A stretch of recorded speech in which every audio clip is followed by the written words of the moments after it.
Haukiba me mangada chukiba len yawba akanba nongle nungsita abangata thokraba mafam sing yengsinba lakiba Inter-Ministerial Central Team ngasi tongan district singda chattuna yengsinkhare. Ministry of Agriculture and Farmers Welfare gi makhada lakiba Inter-Ministerial Central Team aduna team ahum thokna khaidoktuna tongan district singda chattuna yengsinkhi. Team A na Imphal district ki len amangata thokan khraba mafam sing chattuna yengsinkhi. Thongju kendra gi manung chanba wasikung irong gi akoi bidalaiba miyamna temasina lakpada makoi gi amangata thokiba singe matangda wakanaki mafam adugi miyamga SKTV news ka khanana unabada len taduna amangata thokraba tham helaba fawba karigumba makhallamatagi mateng phangdaba si pendaba phawe thangnabada laiba kairaw assembly constituency da len amangata thohan kraba singda mateng piduna yumkai semten chajan baloina kre Hauzik Pawba yum kay ningtina semten ba loidabana sago na chingbada khazinduna laili haina pendaba phongdong rakhe bayrongi yum je yagi shoe lien taba habase yum amakhatangi khallaga tabnate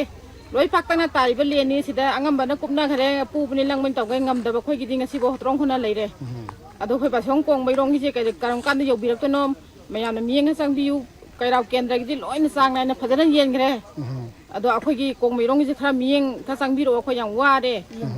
yeng badila ame ado kaidongi tawkono khangde akhoi imung je leibun mai tabana amung mompa loi mangi ayambana aduga phaudoga akhoi je kana tawraga khongjanaraga lei hauji pudi akhoi puba langba tawra akhoi inamana hayi to thana akhoi kuppe ko kuppadi aduga phi sabam jisu ajigi juri bani plastic je khallaga phi je saring na tangai phadana hauji phaugo mana mani horen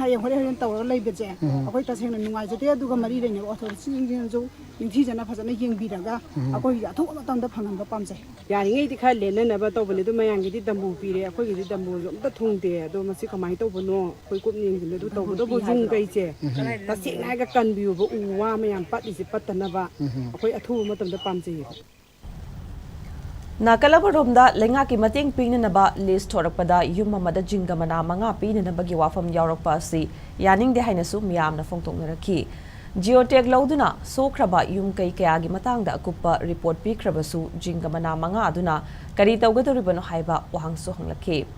ningsingba yabadi khangabok esigi manung chana leiba mafam amada lengang na tingbangoina jingamana ahum pirakpada penadaba phongdokladuna jinga singa dubu yanthatuna manghanbagi video ama social media da viral chatkibagi thodoksu leikrabani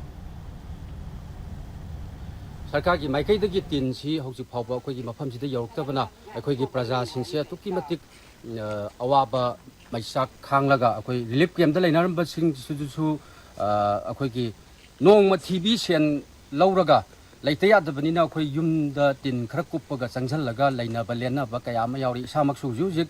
संगोल अमदा तीन सेगाइबा खरना खारगा हिंगदे यादबनिना हिंगे अखोइना list अमखक थेंगनाजै मसिदैदा yum mama da so yi yum ji pura sokba dagi sangon dagi yengon dagi sokpa yari jinga bhan trawa tratu sokpa mafam jingji adu mana manga gumba thokpa yari masina kamai tawga yung kopi doino yaraga di yum jingji geotech lawdana loina ma khoi gi department na lawdana tawrabani yum gi chaw pikpa lon geotech lawrabani aduga sidai sida mana manga